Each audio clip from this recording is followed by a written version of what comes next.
Hey there, folks. Welcome to our cozy nook of tales and adventures. Today, like every episode, we're unlocking the doors of imagination to explore new worlds, meet fascinating characters, and experience unique emotions. I promise to take you on an unforgettable journey through the power of words. So get comfy, grab your favorite drink, snuggle into that perfect spot, and get ready to lose yourself in a new story. Leave the outside world behind for a while and dive with me into the depths of storytelling. If you enjoy our content and want to support the channel, consider hitting the subscribe button and giving the video a thumbs up. Now, without further ado, let's dive into today's story. Frost crept like skeletal fingers across the once verdant valleys of Everbloom, encasing flower buds that should have bloomed months ago in crystalline tombs. The ancient calendar oak at the center of Silvendale, whose leaves had faithfully shifted through emerald, amber, crimson, and silver for 10,000 years, now stood frozen, its branches caught in winter's merciless grip for the third consecutive season. Thalindra Dawn Whisper pulled her enchanted cloak tighter, its shimmering fabric woven from moonlight and memory providing little comfort against the unnatural chill. From her vantage point atop the elven watchtower, the diplomatic emissary of the Silvermere Council surveyed what should have been spring meadows bursting with life. Instead, endless white stretched toward the horizon, broken only by the skeletal silhouettes of dormant trees. 3 seasons without change, she whispered, her breath crystallizing before her. The balance fractures more each day. A sharp whistle pierced the silence, drawing her attention to the forest's edge. A stocky figure trudged through knee-deep snow, the distinctive silhouette of dwarven shoulders unmistakable even from this distance. Thalindra's expression hardened. The arrival of a dwarf in elven territory could only mean the situation had grown more dire than even she feared. Barrick Irontracker stomped his boots against the base of the ivory tower, dislodging clumps of snow from his travel-worn boots. The journey from the Stoneheart Mountains had taken twice as long as it should have, with avalanches blocking the ancient passes and ice wolves growing bold in their desperation for food. Blasted cold, he muttered, his breath fogging his beard with frost. Even the deepest forges grow chill. He glanced up at the impossibly tall elven structure, its spiraling architecture seeming to defy gravity as it reached toward the slate-grey sky. The craftsmanship, loath as he was to admit it, displayed masterful understanding of natural harmony, a quality dwarves respected, though their own aesthetic favored different principles. The tower door swung open before he could announce himself, revealing an elven woman whose silver-blue eyes regarded him with neither warmth nor hostility, but careful assessment.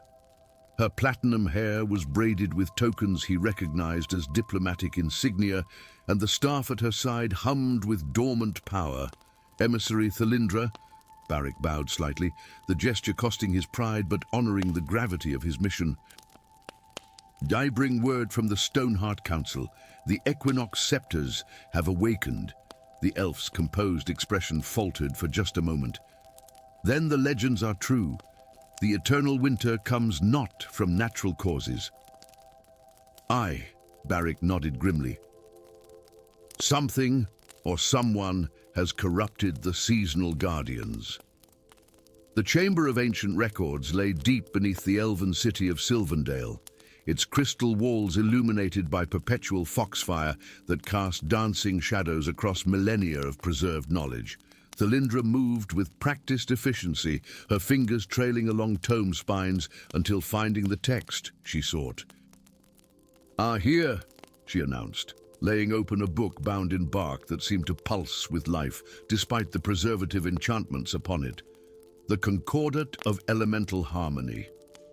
Barrick leaned forward, his eyes narrowing at the script that alternated between flowing elven calligraphy and the angular precision of ancient dwarven runes. A joint treaty, he observed with surprise. From the age of Concord. Before the Sundering, Thalindra nodded. When our peoples shared responsibilities as stewards, her finger traced the illuminated illustration depicting 4 figures, 2 elves and 2 dwarves, each holding a scepter corresponding to a season. The equinox scepters were forged from materials gathered from the 4 elemental realms, designed to maintain balance between them. And balance between our peoples, Barik added, recognizing the significance. By spring and autumn, the transition seasons were to be maintained through cooperation. The ancient text revealed what both their peoples had forgotten. Elves were appointed guardians of growth and renewal, while dwarves served as custodians of rest and preservation. Together, they maintained the delicate cycle that allowed life to flourish. But after the Sundering, each race jealously guarded their seasonal domains, allowing the connective transitions to weaken over centuries. The corruption grows from neglect, Thalindra said softly. We've failed our most fundamental duty. Pointing fingers won't thaw the world, Barik replied, practical as ever. Indeed, the text speaks of a ritual to restore balance, performed at the Council of Seasons. A council that hasn't convened in 1,000 years. Thalindra sighed, but determination sparked in her eyes. We must find the 4 elemental sanctuaries and gather the scepters. Their first journey took them to the Summer Sanctuary, hidden within the heart of the Emberfall caldera, a volcano whose fires had dimmed to embers under winter's assault. The heat that should have been overwhelming barely warmed their skin as they descended into chambers adorned with murals depicting the glory of high summer. Something watches us, Barik muttered, his hand never straying far from his rune-etched hammer. The guardian revealed itself with a roar that shook dust from ancient rafters, a magnificent phoenix whose flames flickered weakly, its once brilliant plumage dulled to ashen grey. Where it should have soared effortlessly, its movements were labored, as though the weight of unnatural winter dragged at its wings. The summer guardian, Thalindra breathed, nearly extinguished. The creature regarded them with eyes like dying coals. The cycle breaks, it spoke directly into their minds. The balance fails. Why should I entrust the summer scepter to those whose peoples abandoned their sacred charge? Thalindra stepped forward, her diplomatic training failing before the raw power of the elemental being. It was Barik who answered, his voice gruff but honest. Because we're here now, he said simply. We cannot undo 1,000 years of separation in a day, but we stand before you together, ready to begin. The phoenix's gaze burned into them both, searching for deception and finding none. With a mournful cry, it molted in a shower of ember and ash, revealing the summer scepter, a rod of flame-shaped gold, topped with a ruby that pulsed like a heart. Restore what was broken, the phoenix commanded as its form dissipated, or all realms will perish in ice. Each sanctuary brought similar challenges. In the spring sanctuary, hidden within the crystal glade, they faced a corrupted dryad whose flowering crown had withered to thorns. The autumn sanctuary, concealed beneath a waterfall of amber light, was guarded by a melancholy sprite whose harvest bounty had rotted under winter's grip. The winter sanctuary, paradoxically the most weakened of all, lay within a perfect snowflake-shaped cave where a frostworm lay dying, its purpose perverted from renewal into endless stagnation. With each guardian pacified and each scepter claimed, Thalindra and Barik learned to rely on each other's strengths. His practical knowledge of stone and metal complemented her intuitive understanding of growth and cycles. Where he saw patterns and mechanisms, she perceived connections and harmonies. Together, they navigated challenges that would have defeated either alone. "We make a formidable team," Thalindra admitted one evening, as they camped beneath stars obscured by winter clouds. Had our peoples maintained their alliance, we'd be sharing tales over mead instead of freezing our beards off, Barik finished with unexpected humor. Though I've no beard to freeze, he added, gesturing to Thalindra's smooth face. Her laughter, rare and musical, echoed through the frozen forest, momentarily brightening their surroundings. Neither mentioned how the four scepters, arranged in a circle around their camp, hummed with increasing harmony as they drew closer to their destination. The Temple of Transitions stood at the precise center of the world's ley lines, where elemental forces converged in perfect balance. Half its structure soared skyward in elven architectural flourishes, while the other half was anchored deep within bedrock, displaying dwarven craftsmanship at its finest. For centuries, it had remained sealed, accessible only when the need was most dire. Now its doors, carved with scenes depicting the cycles of nature, swung open at their approach, the four scepters pulsing in recognition of their rightful purpose. Within, a circular chamber awaited, its floor an intricate mosaic mapping the world's seasonal flows. 4 pedestals stood at cardinal points, each carved with symbols corresponding to a season. At the chamber's center, a crystal dais rose like a frozen fountain. The ritual requires the scepters to be placed simultaneously, Thalindra translated from inscriptions along the wall. But there's more, her voice faltered. Barik, ever practical, completed her thought after studying the dwarven runes on his side of the chamber. The scepters must be permanently attended. The Council of Seasons requires permanent guardians. Understanding dawned between them. The ritual would restore balance, but maintaining it required ongoing stewardship, a commitment transcending normal lifespans. Our peoples will think we've abandoned them, Thalindra whispered. Or they'll learn from our example, Barik countered. Perhaps seeing an elf and dwarf make this sacrifice together will remind them of what once was and could be again. Outside, representatives from both their kingdoms had arrived, drawn by the awakening temple's power. Elven nobles and dwarven thanes alike watched with suspicion as Thalindra and Barik emerged to address them. The cycle can be restored, Thalindra announced, her diplomatic voice carrying across the assembled crowd. But the price is high. And necessary, Barik added firmly. We've each guarded our knowledge and territories jealously, forgetting that transition, change itself, requires cooperation. Their announcement met with predictable resistance. Accusations of betrayal flew from both sides. Yet as they spoke of what they had witnessed, the dying guardians, the fractured balance, the ancient pact their ancestors had forged and abandoned, understanding gradually dawned. When they returned to the inner chamber, followed by witnesses from both kingdoms, their decision was made. Standing before the crystal dais, they placed their hands upon it simultaneously. The crystal flowed like water, enveloping their joined hands as the 4 scepters rose from their grasp to position themselves upon their respective pedestals. Power surged through the temple, radiating outward along ley lines that had laid dormant for centuries.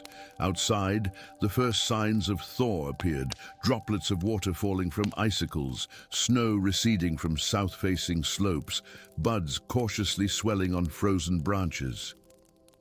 Thalindra and Barik stood transformed, their forms neither fully physical nor entirely ethereal, bound to the temple and to each other, as the new guardians of transition.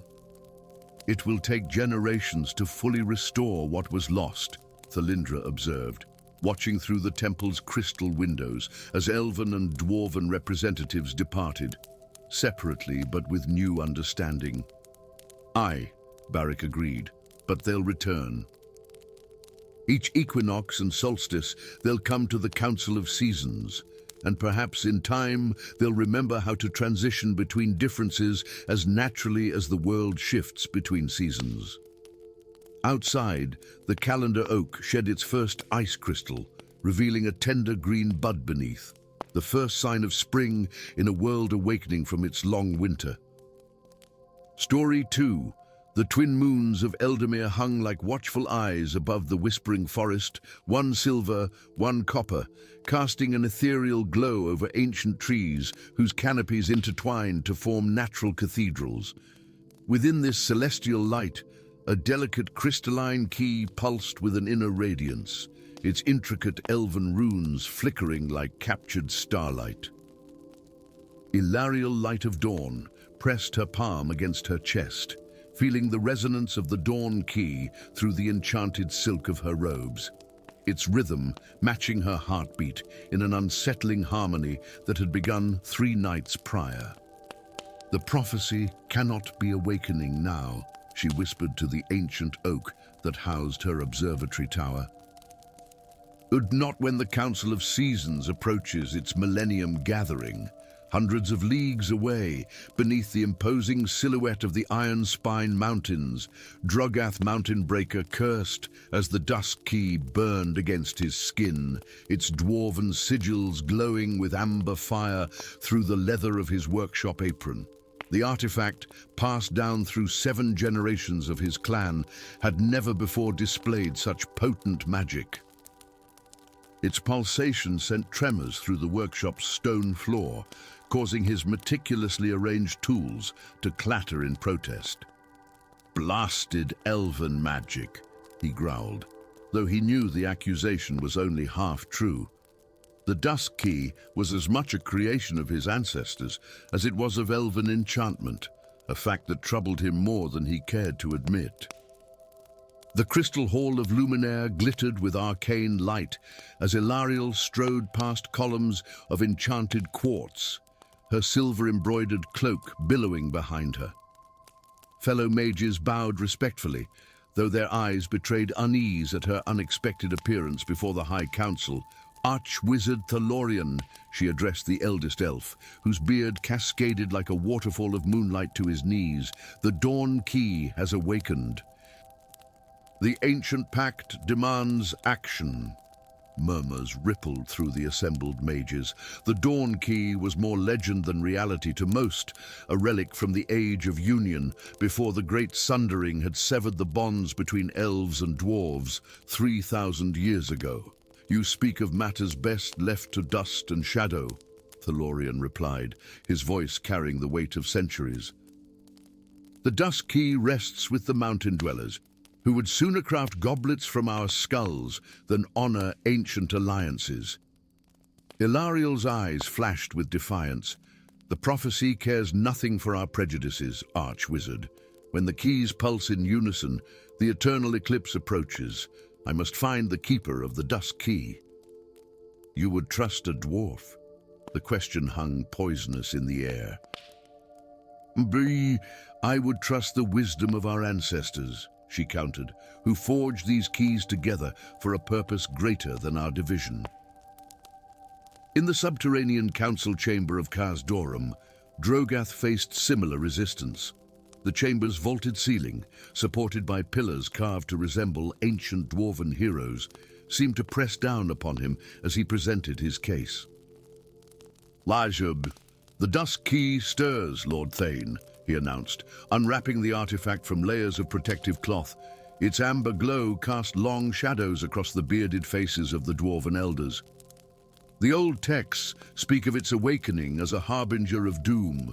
Thane Barundil Ironheart, his face a map of battle scars beneath his braided beard, scowled.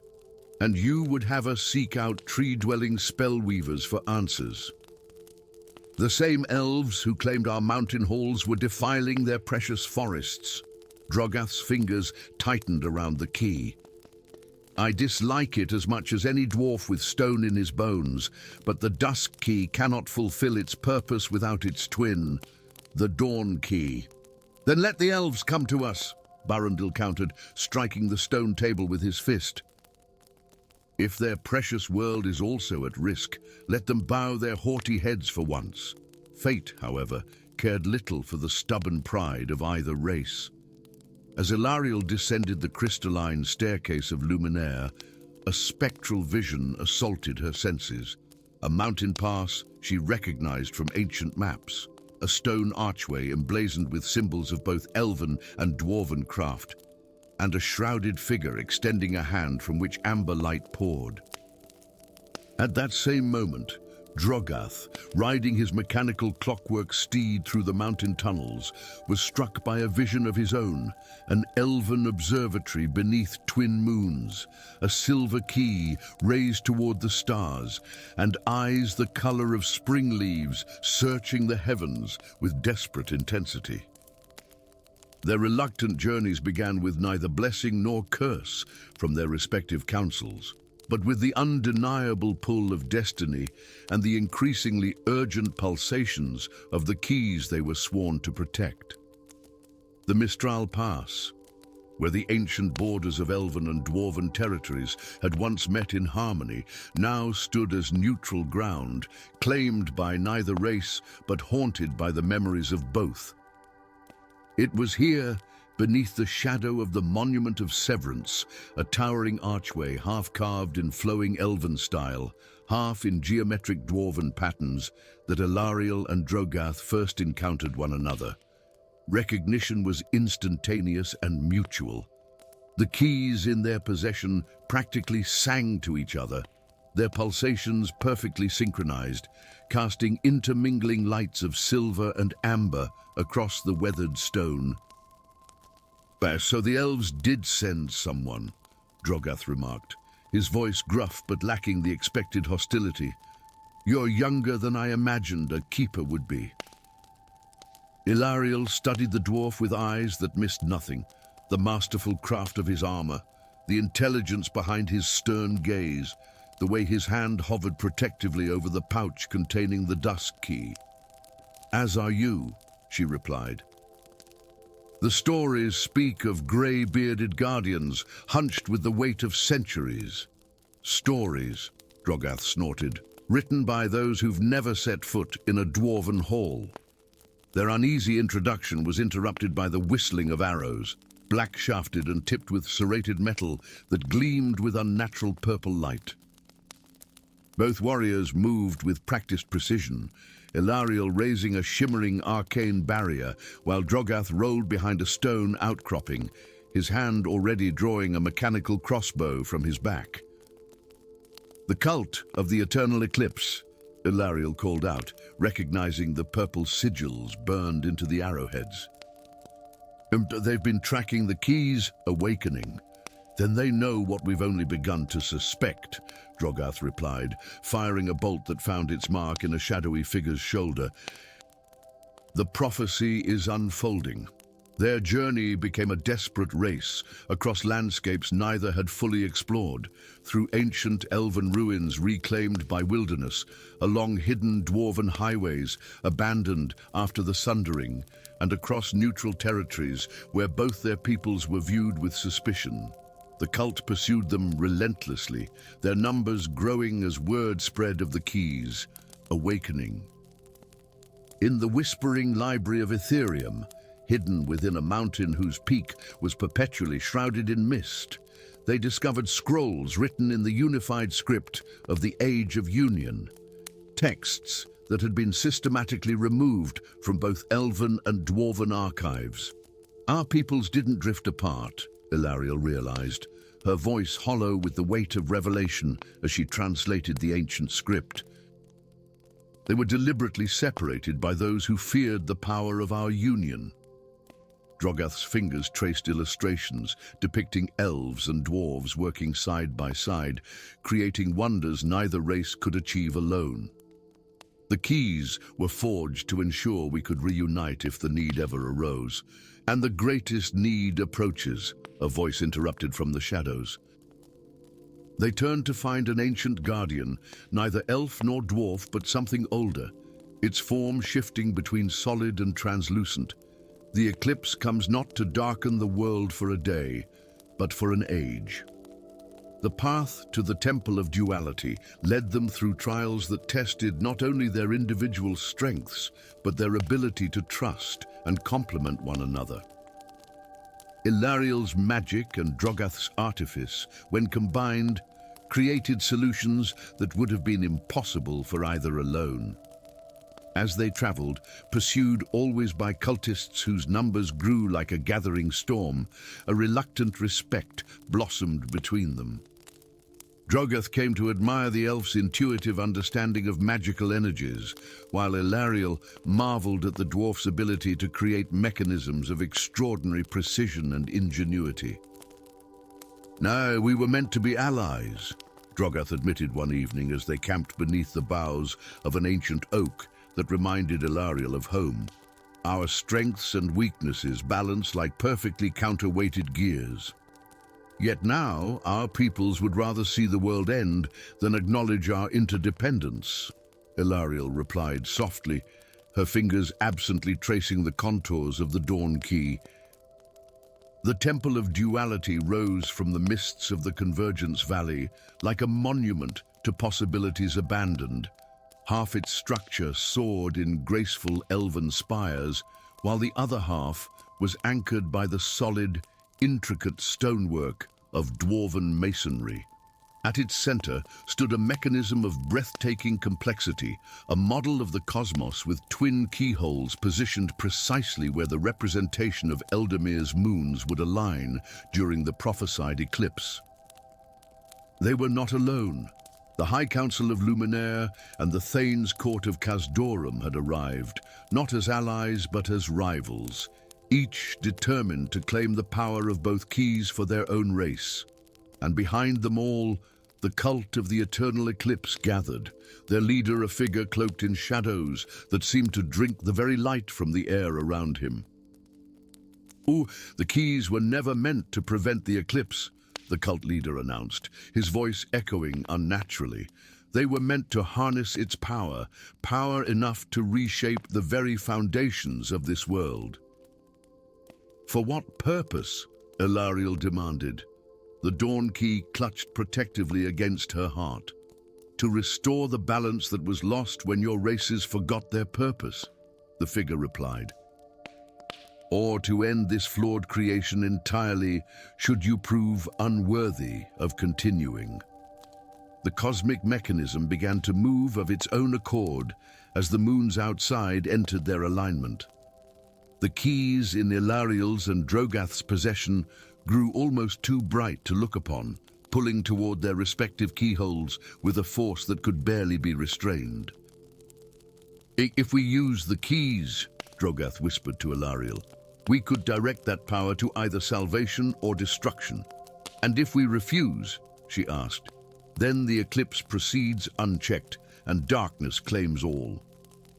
In that moment, surrounded by the hatred and fear of their own peoples and the malevolent anticipation of the cult, Ilariel and Drogath made their choice. Not with grand declarations or heroic posturing, but with a simple shared glance of understanding.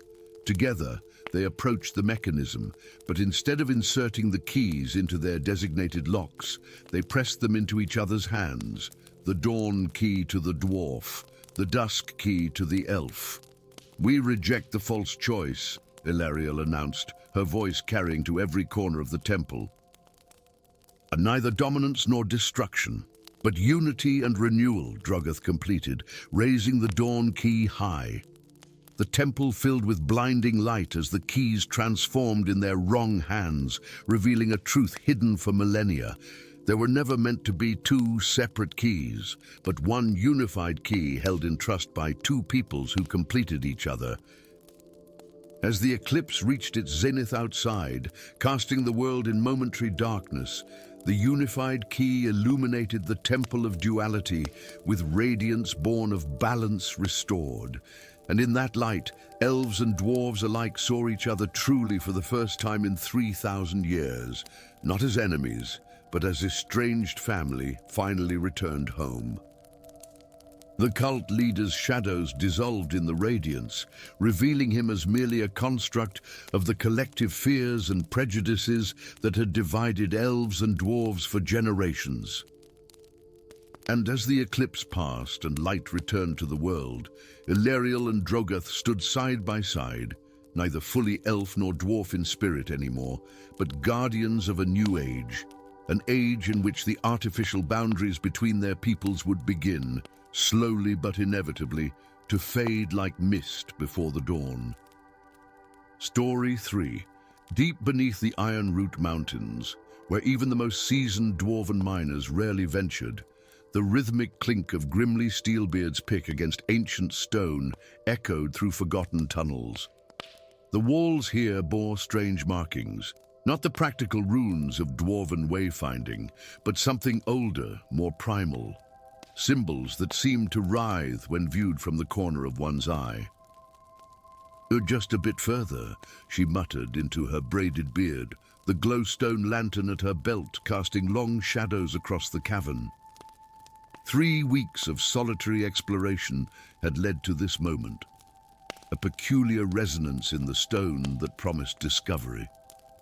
Her pick struck once more, and the wall before her crumbled not into rubble, but into nothingness, as though she had punctured the very fabric of the world. Cold air rushed past her, carrying whispers in no language she recognized. Grimly staggered back, steadying herself against the opposite wall as her lantern light spilled into the opening, illuminating nothing. No cavern floor, no distant walls, only an immeasurable void that seemed to devour her light, leaving only a perfect darkness that pulsed with malevolent awareness. "Ah, by Moradim's forge," she whispered, feeling the weight of ancient eyes upon her. "I found the bottomless deep." Miles above and leagues away, beneath the luminescent canopy of the Silverleaf Forest, Arundel Silverlance knelt before the Council of Elders, his head bowed but his spine rigid with defiance. The 7 ancient elves regarded him from their thrones of living wood, their faces impassive, yet their eyes cold with judgment. "Do you stand accused of consorting with the Stone Shapers?" intoned Elder Thistlewing, using the derisive term for dwarves, "of sharing our sacred hunting paths with their traders and arguing for formal alliance with their mountain lords?" Arundel raised his eyes, meeting each elder's gaze in turn. "I stand guilty of recognizing wisdom and honor in those you would dismiss as lesser beings. The dwarves have arts we have forgotten and knowledge we never possessed in these troubled times." "Silence," commanded the central figure, High Elder Moonshadow, her voice like silk drawn over steel. "Your obsession with the short-lived races borders on heresy. The Eternal Ones have maintained the balance for 10,000 years, without counsel from those who carve wounds into the sacred earth." Before Arundel could respond, a commotion erupted at the chamber's entrance. A messenger burst through the living vines that served as doors, her face ashen. "Forgive the intrusion, honored elders," she gasped, "but shadows walk the lower groves, creatures of darkness, unlike any seen since the Age of Sorrows. They come from below, speaking words that wither the saplings and turn streams to black ichor." Arundel felt a chill of recognition. The ancient texts in the forbidden archives he had secretly accessed spoke of such beings. The Void Walkers, harbingers of the primordial abyss. "How many?" he asked sharply, forgetting protocol. The messenger's eyes widened. "Dozens, perhaps more by now. They crawl from the abandoned dwarven mineshaft at the forest's edge." The council chamber erupted in accusations, but Arundel's mind was already racing ahead. If creatures of the abyss had found a way through, the seal was weakening.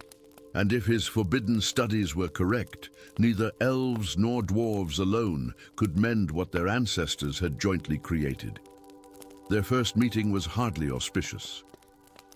Grimly had ascended from the depths with news of her discovery, only to find her mining camp overrun with abominations, spindly creatures with too many limbs and skin like oil on water. Surrounded and wielding her pick with desperate strength, she had nearly struck Arundel when he dropped silently from the trees, his enchanted arrows finding marks in the creature's shifting forms. "Behind you, Stone Shaper," he called, loosing another shaft that sang through the air inches from her ear to pierce a creature poised to strike.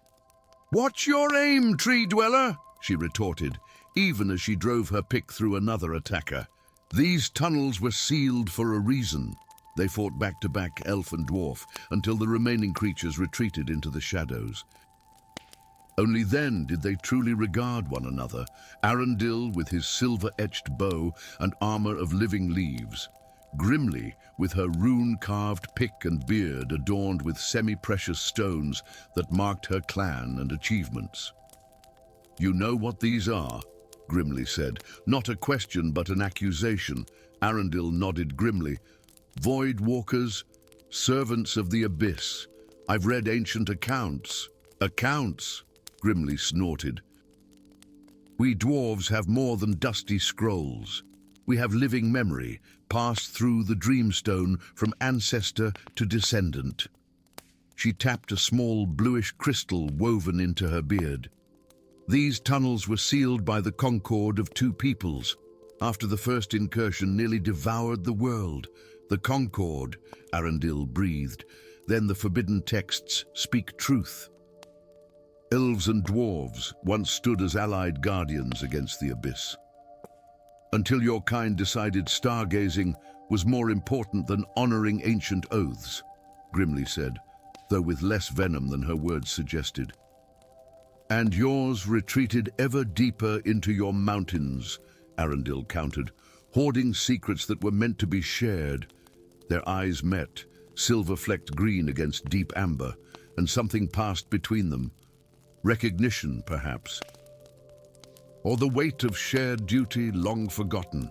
"The seal is failing," Grimly said finally, "and neither of our peoples remembers how to mend it." "Then we must remember," Arundel replied, "together." The great library of Lunarglow Haven stood as a testament to elven reverence for knowledge, its crystal spires capturing and refracting moonlight into every alcove and reading nook. Yet Arundel led Grimly not to its grand halls, but to a small door almost hidden behind cascading willow branches. "The Forbidden Archives," he explained, producing a key of twisted silver, "where we keep knowledge deemed too dangerous for casual study." Grimly raised an eyebrow.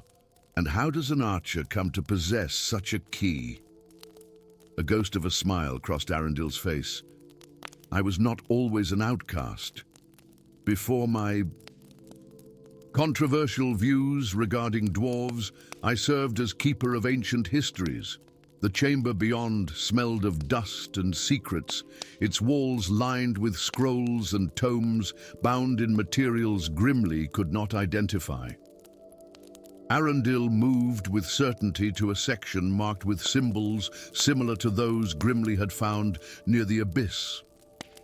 "Here," he said, carefully unrolling a scroll so ancient it seemed made of light rather than physical material.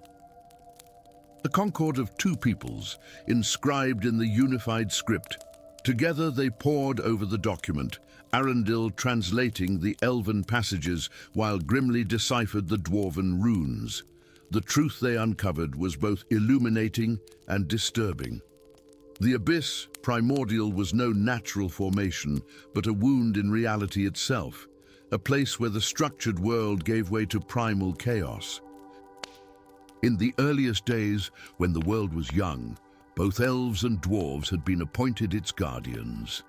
Elves with their affinity for the abstract and ethereal, dwarves with their mastery of the physical and tangible.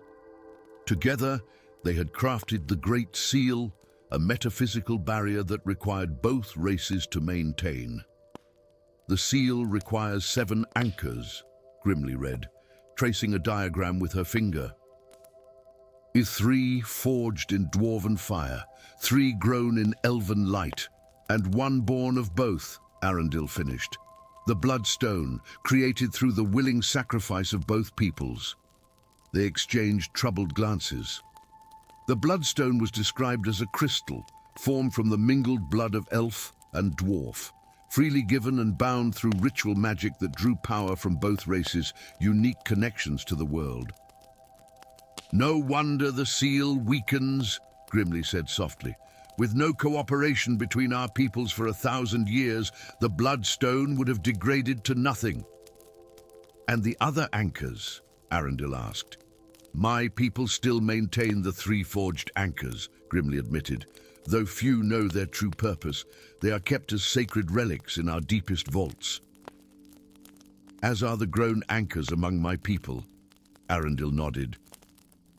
But without the bloodstone, the Voidwalkers are only the beginning," Grimly finished grimly. Their quest to gather the 6 remaining anchors met resistance at every turn. Dwarven traditionalists accused Grimly of betraying sacred trusts by involving an elf in their most guarded secrets. Elven purists condemned Arundel as a race traitor, willing to defile ancient relics by allowing them to be touched by dirt-grubbing hands. Yet with each anchor they secured, 3 crystalline seeds pulsing with living light, 3 geometric stones humming with deep earthen power. Their unlikely partnership deepened into something neither had anticipated: respect, understanding, and perhaps even friendship. "Why did you first advocate for alliance with my people?" Grimly asked one evening as they camped in the borderlands between their territories, the 6 anchors arranged protectively around them. Arundel gazed into the fire, its light playing across features too weathered for an elf of his relatively young age. "I found a dwarven child once, lost in the forest during a storm. She was terrified, but refused to show it. Built herself a tiny shelter and was attempting to start a fire when I discovered her. Sounds like one of ours," Grimly said with a hint of pride. "She reminded me that courage and dignity belong to no single race," Arundel continued. "When I returned her to your border guards, I saw not the greedy stone shapers of our legends, but parents frantic with worry and warriors honor-bound to protect their own. How could I continue believing the lies we tell about your people after that?" Grimly nodded slowly. "I have a similar tale. An elven bard who became lost in our tunnels during a cave-in. Rather than panic, he sang songs so beautiful they led our rescue party straight to him. There is worth in your people's ways, though I'd rather bite my tongue than admit it to most of my kin." They shared a rare smile, the firelight briefly banishing the shadows of their mission. The abyss awaited them, its maw now grown wide enough to admit an army. Voidwalkers prowled its edges, yet retreated at the sight of the 6 anchors borne by the unlikely pair. Elven and dwarven extremists had followed them, each group intent on seizing the anchors for their own purposes, believing they alone should control the seal. At the precipice, Arundel and Grimly faced not only the abyss, but their own peoples. "This seal was never meant to be maintained by one race alone," Arundel called out, his voice carrying to both factions.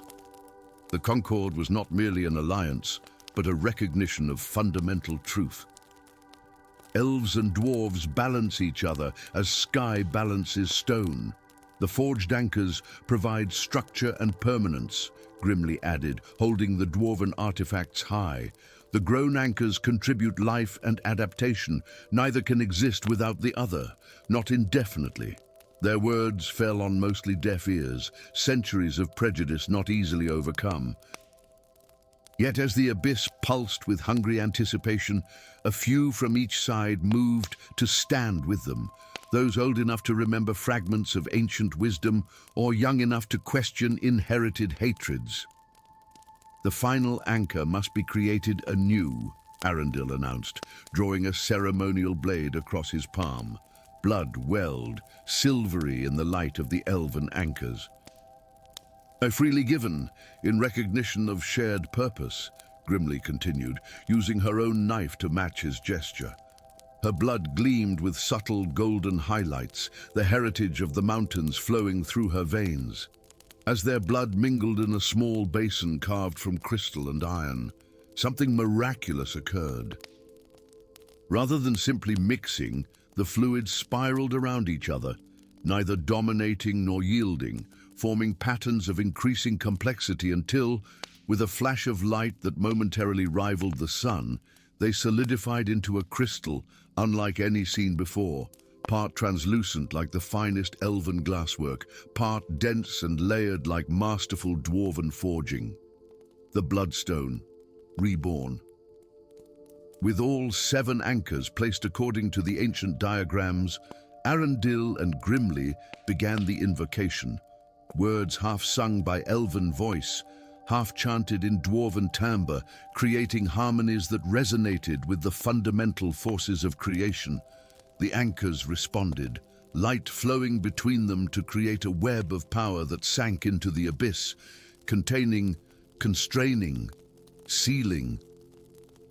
The void creatures shrieked as they were driven back, the passage between worlds narrowing until, with a sound like the world exhaling, it closed completely, leaving only solid stone where emptiness had yawned.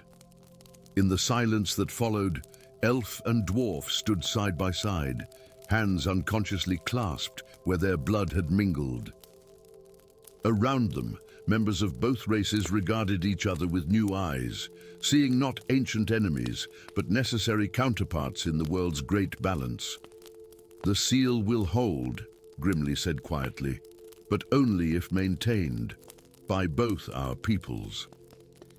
"Then we must ensure it is maintained," Arundel replied with equal conviction.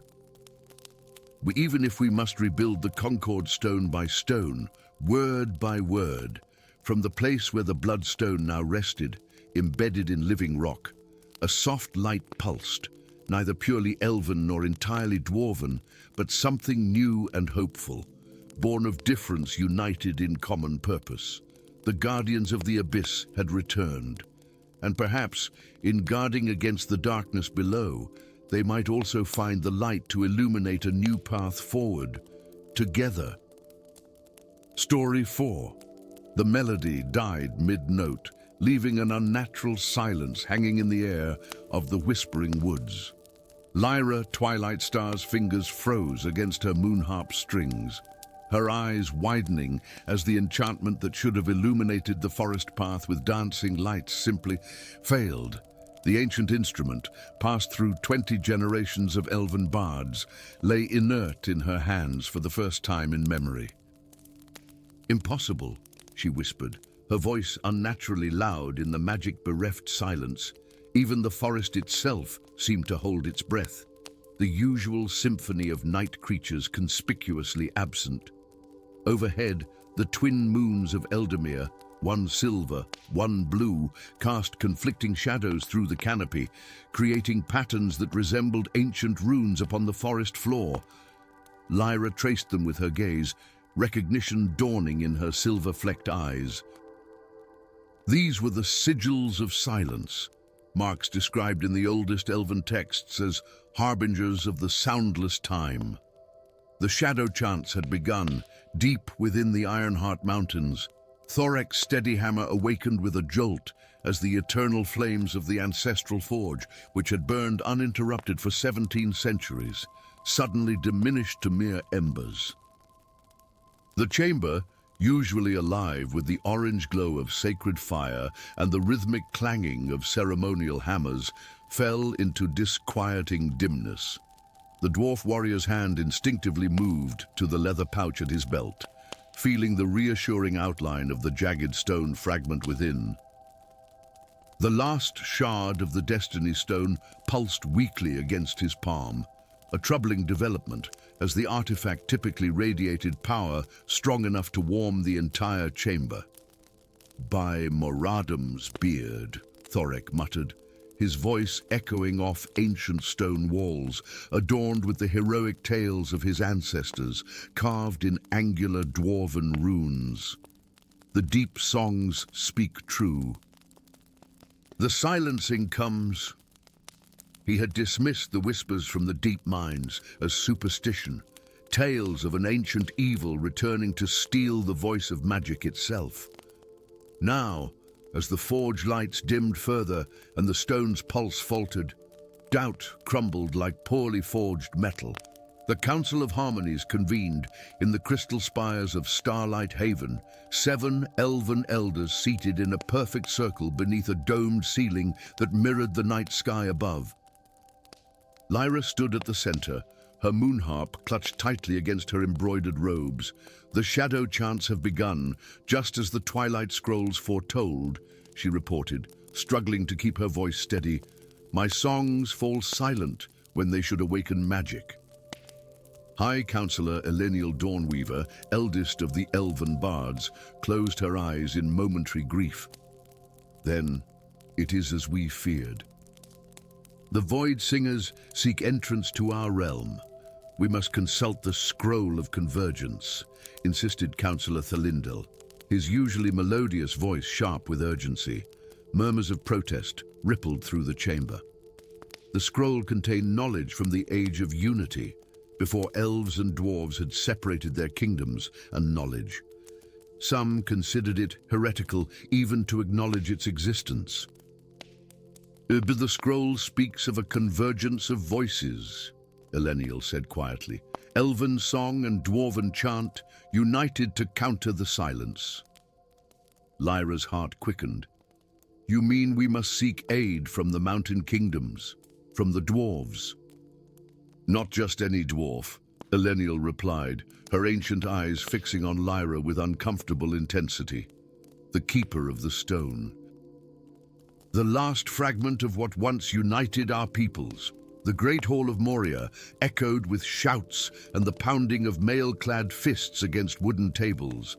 Thorek stood before King Durin Iron Shield, the weakened destiny stone fragment displayed on a velvet cushion between them. The forges dim throughout all 7 mountain halls, Thorek reported grimly. The rune lights fade. Our deepest miners report that even the glow crystals in the lowest shafts have darkened. And you believe this elven legend? Durin demanded, his braided beard quivering with barely contained frustration. That these shadow chants are to blame? I believe the evidence before my eyes, my king, Thorek replied, standing firm despite the disapproving glares from the Council of Elders flanking the stone throne. And the ancient texts speak clearly. When magic fails, simultaneously above and below, the Void Singers have found the frequency of our world's enchantment. The king's advisor, Thrain Grimbeard, stepped forward with a scowl deepening the lines of his weathered face. The old scrolls also claim that only combined magic can combat this threat. Are you suggesting we should treat with the forest dwellers? Those who abandoned the pact when we needed them most? Thorek met the elder's gaze without flinching. I suggest we consider what the stone tells us. He gestured to the fragment, which now emitted a faint pulse of blue light synchronized with a barely audible tone, like a distant melody seeking its counterpart. It calls to its missing pieces, Thorek continued. To the harmonic crystals held by the elven kingdoms. Silence fell over the hall, broken only by the dying crackle of torches burning lower than they should. The stone has chosen you as its voice, King Durin finally pronounced, his tone making clear his displeasure with this development. If you believe this path necessary, Thorek Steadyhammer, then you shall walk it alone. The kingdom will not risk more of its warriors on elven fables. Their first meeting occurred at the ancient crossroads where the Whispering Woods met the foothills of the Ironheart Range, a place once called the Concordance, where treaties between elves and dwarves had been signed in an age long past.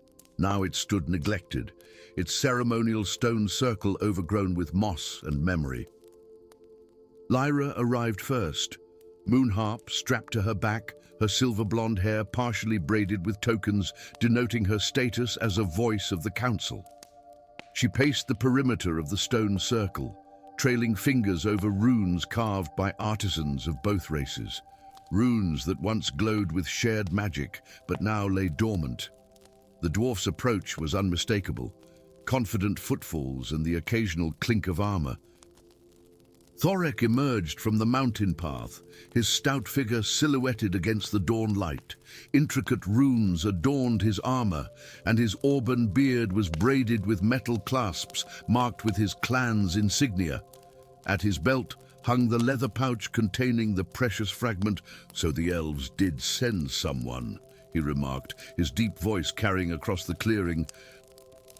"And I half expected to find an empty circle and another broken promise." Lyra straightened, diplomatic training keeping her expression neutral despite the barb. "And I half expected a contingent of armored dwarves ready to claim this threat was somehow elven trickery." Their eyes met across the ancient stones, hers silver flecked like starlight, his amber as forge embers, and something unspoken passed between them. Recognition, perhaps, of the gravity that transcended centuries of mutual distrust. "The shadow chants grow stronger," Lyra said, breaking the momentary silence. "3 villages in the outer reaches have lost all magic. Wells that drew water upward for generations now lie still. Healing crystals refuse to glow." Thorek nodded grimly. "The great forges of all 7 mountain halls dim further each day. The speech stones that let us communicate between deep minds have fallen silent." He patted the pouch at his belt. "Only the destiny stone still pulses with power, and even it weakens." "May I?" Lyra hesitated, then gestured toward the pouch. "And the harmonic crystal I carry may respond to its presence." After a moment's hesitation, Thorek withdrew the stone fragment, a jagged piece of what had clearly once been a larger whole, its surface etched with runes that bridged elven flowing script and dwarven angular marks. Despite its diminished state, it radiated a palpable energy. Lyra reached within her robes to produce a crystal pendant suspended on a silver chain, a translucent gem that captured and refracted light in impossible ways.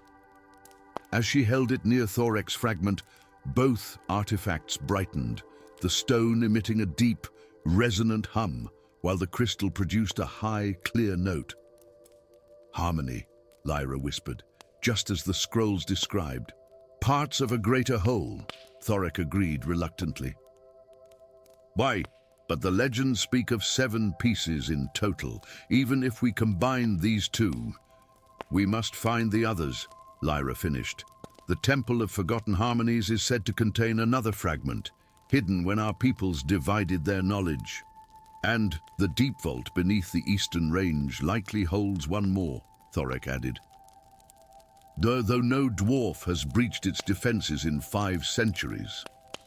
As if responding to their shared purpose, both artifacts pulsed brighter for a moment, their combined light briefly illuminating ancient markings on the ceremonial stones.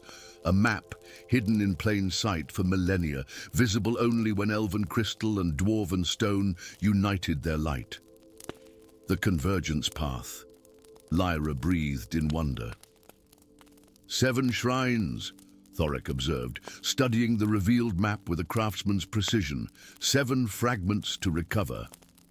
And 7 days before the silencing becomes permanent, if the old texts speak truly, Lyra added. Their eyes met again, centuries of distrust momentarily overshadowed by shared purpose. "I don't trust elves," Thorek stated bluntly, "and I find dwarves obstinate and short-sighted," Lyra replied with equal frankness. A reluctant smile tugged at Thorek's beard-framed lips, but perhaps, just this once, our mutual mistrust is less important than our mutual survival. Their journey along the convergence path tested both in ways neither had anticipated. In the howling caverns, Thorek's knowledge of stonecraft guided them safely across unstable ground that would have collapsed beneath elven lightness of foot. At the Whispering Spire, Lyra's understanding of ancient elven harmonics disarmed traps that would have skewered even the stoutest dwarven armor. With each fragment recovered, their reluctant alliance deepened into something more complex. Lyra taught Thorek elven songs of power whose vibrations could strengthen metal beyond any forge's capability. Thorek showed Lyra dwarven rune sequences that, when properly inscribed, could anchor spells that usually required constant maintenance. "Your people remember things mine have forgotten," Lyra admitted one evening as they camped beneath the boughs of the Silvershade forest, 5 fragments now secured in a specially crafted case that hummed with their combined energy. And your sea patterns mine would miss," Thorek acknowledged, using a whetstone to sharpen his runic axe with methodical precision. "Perhaps that's why the old magic required both." The 6th fragment they found in the Vault of Echoes, where phantoms of the past replayed ancient moments of elven-dwarven cooperation. Artisans working side by side, warriors standing shield to shield against common foes, diplomats signing treaties with genuine respect in their eyes. They concealed our shared history, Thorek realized, watching a spectral scene of dwarven miners teaching elven cultivators how to sense water beneath the earth. Both our peoples, hiding how much we once depended on each other. "Pride," Lyra said softly. "But the one trait our races undeniably share." The final shrine stood at the precise convergence of ley lines that connected elven forests and dwarven mountains. The Temple of Harmonies, half carved into living stone, half grown from ancient trees whose roots and branches had intertwined over millennia. Here, according to both their laws, the Void Singers had been defeated once before, in the first age of the world. They arrived as darkness gathered, not natural night, but a creeping void that consumed sound and magic in equal measure. The shadow chants had grown powerful enough to manifest physically as writhing tendrils of anti-light that corrupted whatever they touched. At the temple's heart stood a circular chamber with a dais at its center, marked with 7 niches perfectly shaped to hold the fragments they had gathered. As Lyra and Thorek approached, shadows coalesced into towering figures, the Void Singers, beings of negative harmony whose very presence distorted reality around them. "They seek to silence all magic," Lyra whispered, the moon harp in her hands vibrating with the effort to maintain its enchantment against the oppressive anti-sound. "Then we must be louder," Thorek replied, removing the stone fragments from their case, their light seeming fragile against the encroaching void. Together, they placed 6 fragments into their niches, each connection strengthening the whole, pushing back the darkness momentarily. But the 7th niche remained empty, its absence a discord in the building harmony. The 7th fragment was never hidden, realized Lyra suddenly, ancient texts aligning in her memory. It must be created anew in each age, formed from unity freely given, Thorek finished, understanding dawning in his eyes. He reached for his axe, using its edge to slice across his palm. Dwarven craft. "And elven song," Lyra completed, drawing a small ceremonial blade across her own palm. Their blood mingled upon the empty niche as Thorek chanted deep, resonant dwarven battle hymns, and Lyra sang soaring elven harmonies that twisted and twined around his voice. Where their blood and music merged, crystal began to form, not elven clear nor dwarven solid, but something new that contained elements of both. The Void Singers shrieked in frequencies that shattered stone and splintered wood, rushing toward the dais as the 7th fragment crystallized into being. Lyra's voice wove protective melodies, while Thorek's axe, suddenly blazing with rekindled runic fire, held the shadows at bay. With a sound like the world remembering its first song, the 7th fragment locked into place. Light exploded outward from the completed circle, each fragment now flowing into the next in endless harmony. The chamber filled with music, not solely elven, not purely dwarven, but the convergent song that had been lost when their peoples separated. The void singers dissipated before this renewed harmony, their anti-music overwhelmed by genuine creation.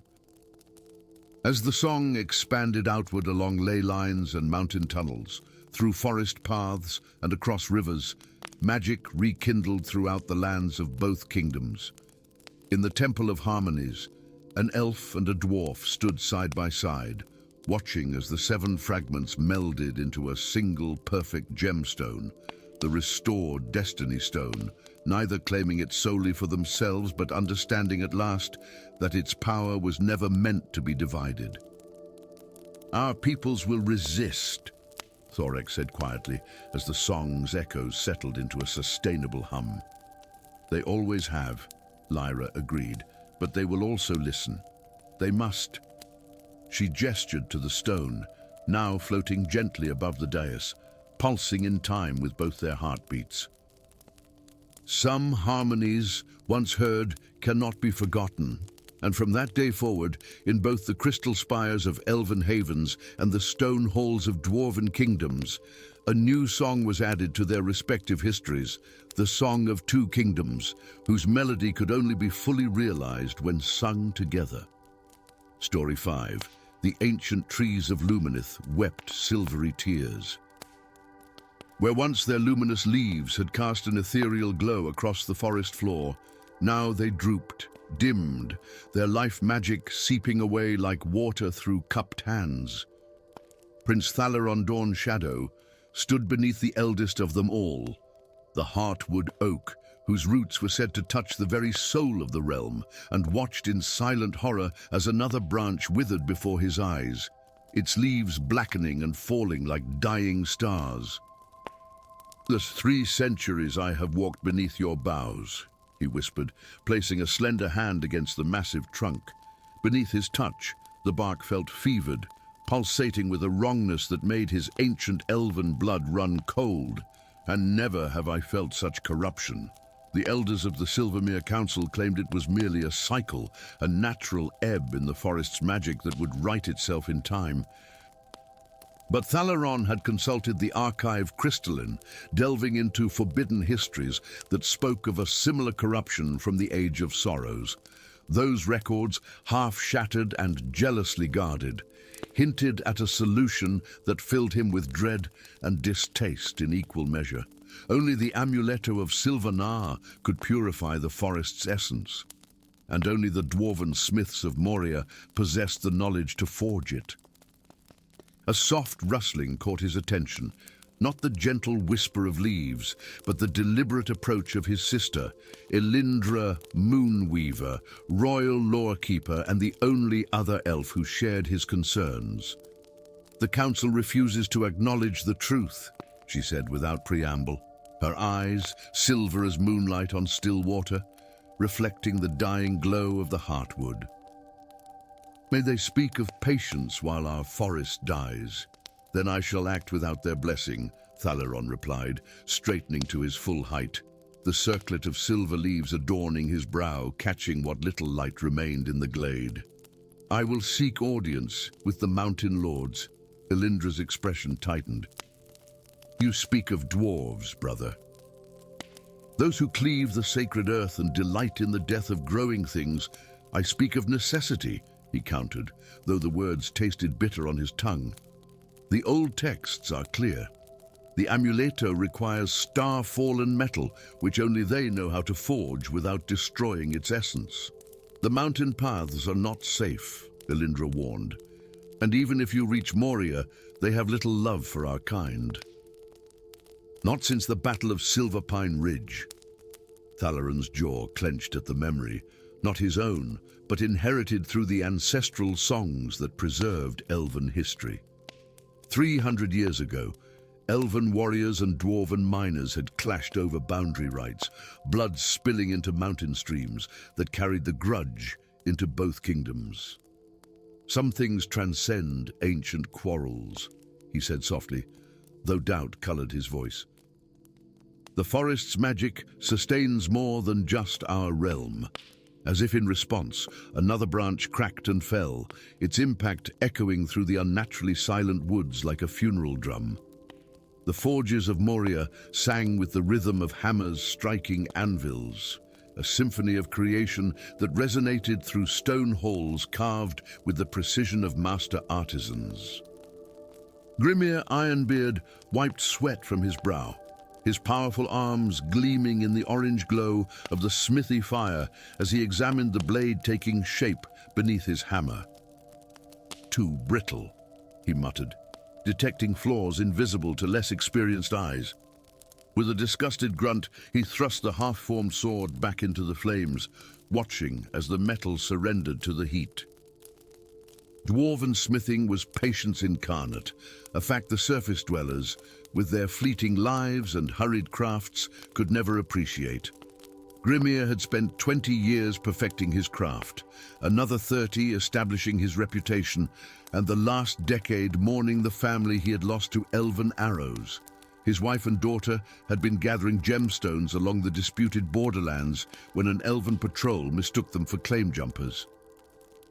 Their bodies were returned with formal apologies and diplomatic phrases that did nothing to fill the emptiness in his mountain home. A commotion near the Great Hall interrupted his brooding thoughts. Voices raised in surprise and suspicion echoed down the stone corridors, unusual enough to draw Grimir from his forge. He arrived to find the court of King Duramir Stonecrown in upheaval, guards with axes at the ready, surrounding a tall, slender figure whose silver-blue garment seemed to capture and amplify the limited light of the underground chamber. An elf, in the heart of Moria.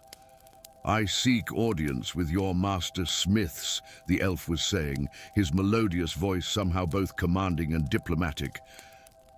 "The matter concerns both our realms. Elves have no business in the mountain halls," growled Captain Thrain, his battle-axe leveled at the visitor's chest. "Especially not princes who have never deigned to acknowledge our sovereignty." Grimir recognized the intruder then, Thalaron Dawnshadow, heir to the Silvermere throne, whose ancestors had signed and then disregarded the Treaty of Divided Realms. Pride and arrogance seemed to radiate from his perfect features and straight-backed posture. "Yet here I stand," Thalaron replied, showing no fear despite being surrounded by armed dwarves who would happily separate his head from his shoulders. "Because necessity overcomes pride." King Duramir stroked his intricately braided beard, eyes narrowed with suspicion.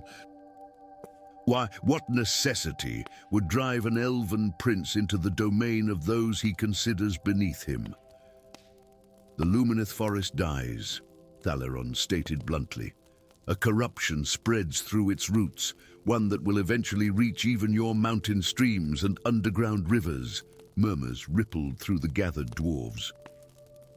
The quality of water flowing from the elven forests into dwarven aquifers had indeed declined in recent months, requiring additional purification before use in brewing or forging. "And you believe we should aid you out of self-interest?" Duramir asked, his tone making clear how little he thought of the suggestion. "I believe the amuletto of Silvanar must be forged," Thalaron replied, producing an ancient scroll from within his robes. "Iron and only dwarven craft can properly work the star-fallen metal it requires." Silence fell over the hall. The amuletto was known even in dwarven legend, a talisman of immense power, created in the First Age when elves and dwarves had been allies rather than reluctant neighbors. "If such metal even exists," Grimir found himself speaking, stepping forward from the shadows, "it would require a master smith intimately familiar with celestial ore." All eyes turned to him, recognition dawning on the faces of his kin. Grimir Ironbeard had forged the celestial hammer that now hung above the king's throne, crafted from a fragment of fallen star that had crashed into the mountainside a century ago. Thalaron's eyes met his, ancient wisdom recognizing hard-earned skill. "Then I would request such a master accompany me to retrieve the ore. The last known deposit lies within the Shadowlands." Gasps and mutters filled the hall. The Shadowlands, a blighted region where darkness had physical form and nightmares walked openly beneath an eternally occluded sky. "You would risk the Shadowlands for your forest?" King Duramir asked, genuine surprise evident in his voice. "I would risk far more," Thaleron replied simply, "for without the forest's magic, all lands will eventually fall to shadow." Grimir felt the weight of fate settling upon his shoulders before the king even turned to him. He knew what would be asked. He knew he would accept, though every fiber of his being recoiled at the thought of aiding the kin of those who had robbed him of family. "Ironbeard," Duramir addressed him formally, "you alone possess the knowledge required. Will you accompany the elven prince on this quest?" Grimir looked again at Thaleron, seeing not just the arrogant royal, but something unexpected, desperation carefully contained behind dignity, and the same grief he himself carried, though for a dying realm rather than fallen loved ones. "I will," he answered, surprising himself with his certainty. "Not for the elf, but for the waters we share." The journey into the Shadowlands tested both travelers in ways neither had anticipated, where Thaleron's agility and connection to remaining threads of natural magic guided them through twisted landscapes that shifted like fever dreams. Grimir's stubborn endurance and practical knowledge of mineral formations helped identify paths where solid ground could still be trusted. They spoke little at first, necessity rather than camaraderie dictating their interactions, but as days blended into nights without distinction beneath the Shadowlands, perpetual twilight, words began to bridge the chasm between their races. "Why does your king allow the forest to sicken before acting?" Grimir asked one evening as they huddled near a carefully shielded fire, the shadows beyond their camp moving with unsettling purpose. "The elders believe in natural cycles," Thaleron replied, his fair features gaunt with exhaustion. "They trust the forest to heal itself, as it has for millennia. And you disagree." "I listen to the trees," the prince said simply. "They speak of a wrongness spreading from the deepest roots, something deliberate." Grimir nodded slowly. Dwarves understood malevolence hidden beneath the surface, dangers that lurked in seemingly solid stone. "Your council sounds not unlike our stone assembly, so fixated on tradition, they cannot see the cracks forming in the very foundations they revere." A ghost of a smile touched Thaleron's lips. "Perhaps our peoples are not so different in their stubborn blindness." As they ventured deeper into corrupted lands, the prince revealed more of what he had discovered. Hints in ancient texts suggesting the corruption stemmed from forbidden knowledge pursued by his former mentor, Magister Morlith, who had vanished into the Shadowlands a decade earlier after being denied access to certain dark archives. "He sought power in places where no light treads," Thaleron explained, as they navigated a ravine where the very rocks seemed to whisper malicious secrets. "I feared his disappearance was voluntary exile. Now I suspect deliberate action." "Your own teacher seeks to destroy your realm," Grimir asked, surprised despite himself. "Not destroy," Thaleron corrected grimly. "Transform. The corruption doesn't kill the forest, it changes it, twisting its nature towards something darker, something that serves him." They crested a ridge and beheld their destination, a crater ringed with crystalline formations that gleamed with otherworldly light despite the oppressive darkness surrounding them. The star-fallen metal, last remnant of a celestial body that had crashed through the boundaries of their world in an age before memory. And surrounding the crater, hooded figures moved in careful patterns, their chants carried on wind that smelled of decay and possibility. "The cult of the veiled star," Thaleron breathed. "Morlith must have found allies here." Grimir assessed the situation with a warrior's eye. "Too many to fight directly. We must be subtle, a quality I thought beyond elven capacity." Thaleron arched an eyebrow but accepted the barbed humor.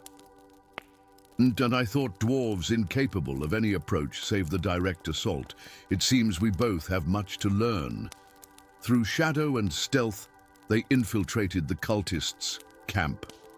While Thalaron's magic misdirected attention, Grimmir's skilled hands extracted a fragment of the precious metal, enough for their purpose, if used with perfect craft. Their escape seemed assured until a commanding voice froze them in their tracks. "In my most promising student and a master dwarven smith, how fortunate." Magister Morlith stood before them, but greatly changed from the mentor Thalaron had described. His form seemed to phase between solidity and shadow, eyes gleaming with the same dark energy that corrupted the Lumineth forest. "You cannot stop the convergence," Morlith continued, gestures summoning shadows that coalesced into barriers around them. "The artificial division ends. The truth returns." "What truth?" Thalaron demanded, ancient magic gathering around his outstretched hands. "That elves and dwarves are not separate races at all," Morlith smiled, the expression disturbing on his half-corporeal face. "But sundered halves of a single people, deliberately divided in the First Age by powers that feared our combined potential." Grimmir and Thalaron exchanged startled glances, mutual disbelief momentarily overriding their peril. "A convenient lie," Grimmir growled, though doubt crept into his voice. "Examine the evidence," Morlith countered.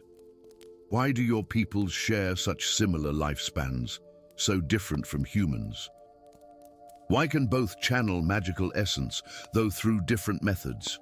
Why do your most ancient ruins share foundational architectural principles?" "Because we learned from each other," Thalaron argued, but uncertainty wavered in his voice. "You were one," Morlith insisted.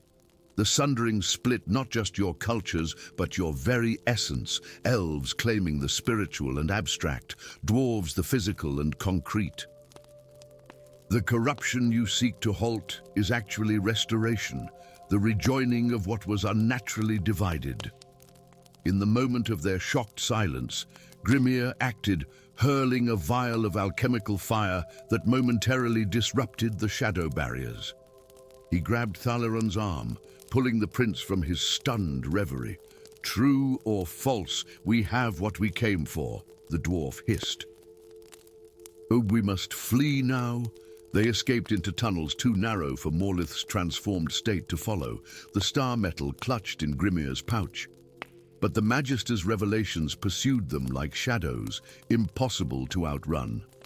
Back in the relative safety of the mountain forge, Grimmir worked tirelessly, his hammer falling in precise rhythms as he shaped the celestial ore with techniques passed through generations of master smiths. Thalaron assisted as needed, his elven magic helping maintain the delicate balance of energies required for the amuletto's creation.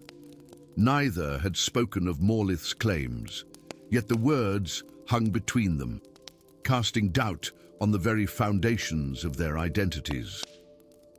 "Dadi, if it were true," Grimmir finally said, as the amuletto took shape, its surface flowing with patterns that seemed neither purely elven nor entirely dwarven, "what would it mean for our peoples?" Thalaron stared into the forge fire, its light reflecting in eyes that suddenly seemed to hold flecks of amber amid their silver blue, not unlike the golden-brown eyes of his dwarven companion. "It would mean centuries of division based on a lie," he replied softly. "It would mean potential squandered, progress stunted. It would mean we are not enemies by nature, but by choice." The amuletto pulsed between them, its completion drawing near. Within its metallic heart, elven enchantment and dwarven craft merged seamlessly, neither dominating the other, but creating something greater than either alone could achieve. "The forest will be saved," Grimmir acknowledged, "but perhaps that is only the beginning." "Of what?" Thalaron asked, though something in his expression suggested he already knew. Grimmir lifted the completed amuletto, its light illuminating both their faces with the same radiance. casting no distinction between elven features and dwarven profile. "Of remembering," the dwarf said simply. "And perhaps, in time, reuniting." As they emerged from the forge, representatives from both realms awaited them. Elven emissaries and dwarven counselors summoned to witness the amuleto's completion. They stood apart, separated by centuries of mistrust, unaware that the two who had journeyed into darkness now carried a truth that could either heal their divisions or shatter the very foundations of both societies. Thalaron met Grimir's eyes once more, an unspoken question passing between them. The dwarf nodded almost imperceptibly. Some truths needed time, some revelations required preparation. The forest would be healed first, and then, perhaps, their peoples could begin the longer, more difficult journey toward wholeness. The amuleto gleamed between them, neither elven nor dwarven, but something new yet ancient, a first step on a path back to a unity forgotten by all save the deepest roots and oldest stones, which still remembered when they had been one. Story 6. The sky bled crimson and violet as the third twilight pillar crumbled. From his cell window in the Silverleaf Tower, Edric Stoneheart watched the impossible. A monument that had stood since before the first songs, now reduced to dust. The ancient dwarf's weathered hands gripped the enchanted bars that had held him for 17 years, his eyes reflecting the unnatural aurora that rippled across the heavens where harmony had once reigned. "The balance fails," he whispered, the words heavy on his tongue. 3 pillars fallen, 4 remain. Beyond the elven capital of Luminara, darkness swept across the western territories like a tide of ink, while in the east, relentless, blinding daylight scorched the land. Where the phenomena met, violent storms of conflicting magics tore the world asunder.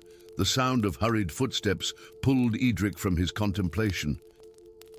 Keys rattled in ancient locks, and his cell door swung open to reveal not his usual guard, but Princess Selene Moonshadow herself, heir to the elven throne. Her silver hair was hastily braided, and beneath her travel cloak, Edric glimpsed ceremonial armor. "The Twilight Guardians were right all along," she said without preamble, her voice barely above a whisper. "You were right." Edric's laugh was bitter as winter frost. "A truth realized too late, Your Highness. Your father executed my brethren and imprisoned me while the real traitors walked free. My father was deceived, as were we all." Selene extended a hand holding his confiscated possessions, a dwarven rune blade and a medallion bearing the symbol of a half-sun, half-moon. "The royal seers have finally translated the ancient codex. The pillars weren't built to maintain balance. They were created to be a prison for the Twilight gods," Edric finished, taking his belongings with reverence.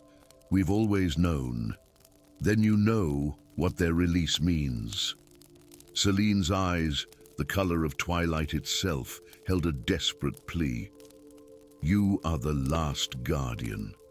Help me save what remains." Dawn never came to the Whispering Vale.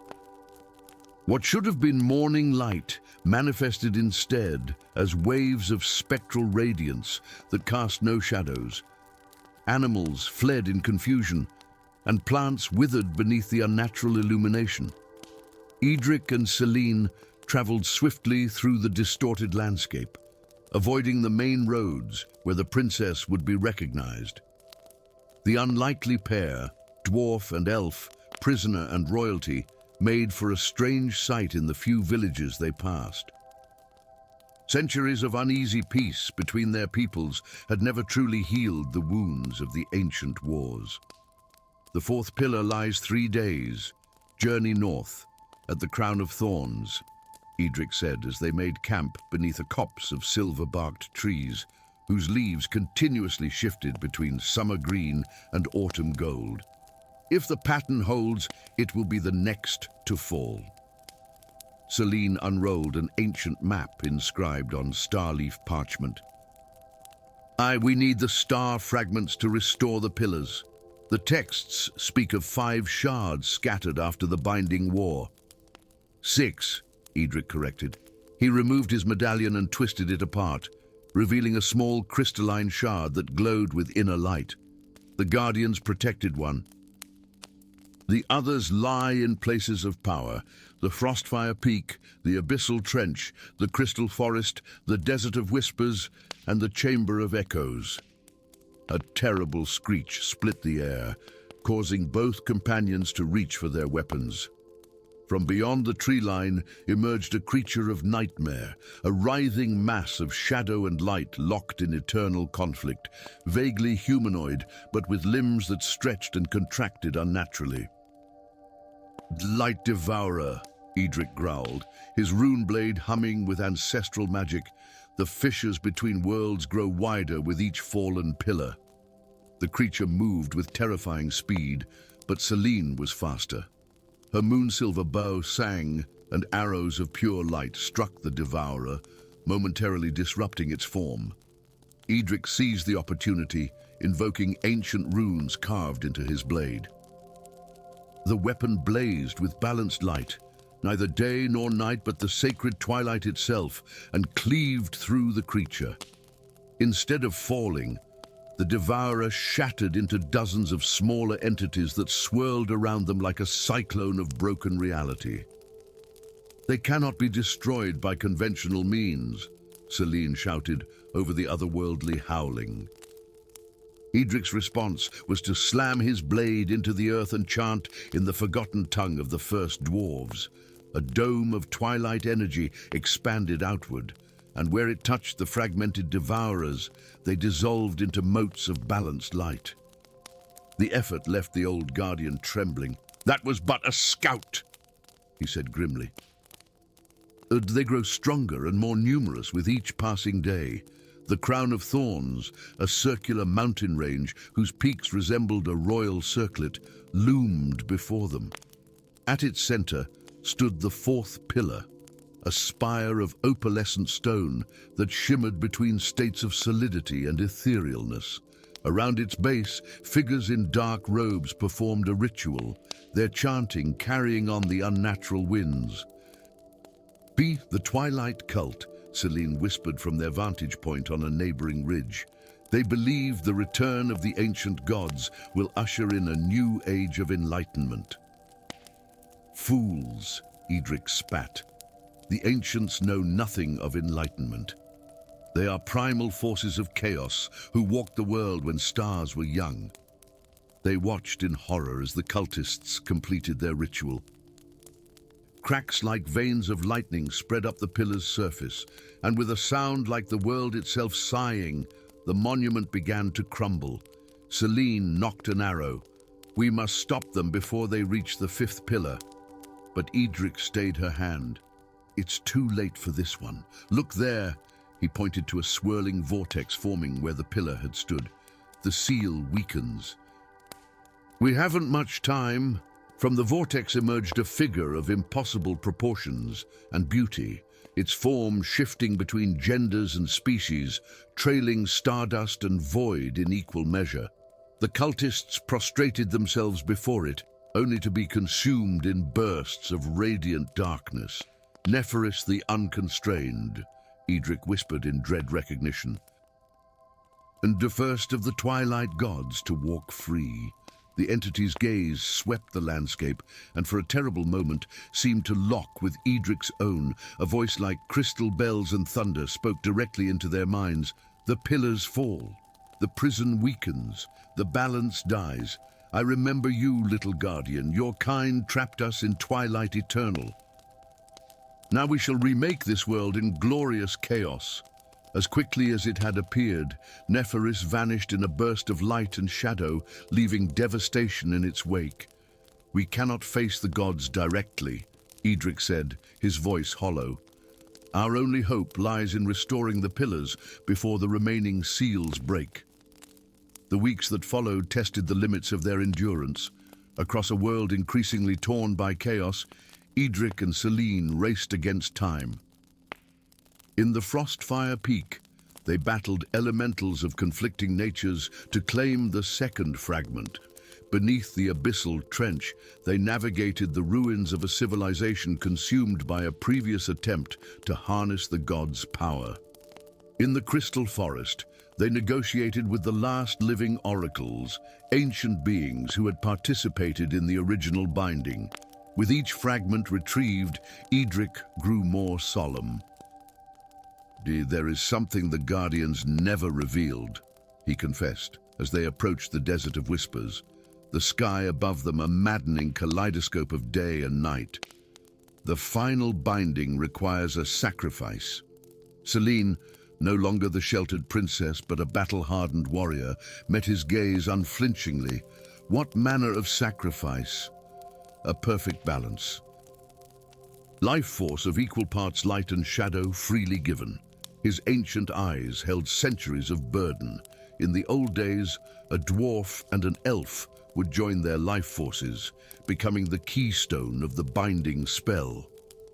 Understanding dawned in Selene's expression.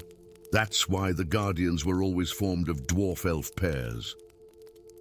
That's why our peoples maintained peace despite our differences. And why the cult targeted the paired Guardians first, Edric nodded. They knew that without the sacrifice, the binding could not be renewed. The fifth pillar fell as they claimed the final fragment from the Chamber of Echoes. The world trembled on the edge of dissolution. Realities bled into one another. Forests grew underwater, mountains floated in mid-air, and time itself stuttered and looped unpredictably. At the convergence, the sacred point where the original binding had been performed, Edric and Selene prepared the ritual. Around them, an army of light devourers held at bay the remaining elven and dwarven forces who had rallied to their cause. "Your father would be proud," Edric told Selene as they positioned the 5 external fragments in a circle around his medallion shard. "As would your guardian brothers and sisters," she replied, her twilight eyes reflecting the fragments' glow. When the spell began, the fragments rose into the air, spinning in complex orbits.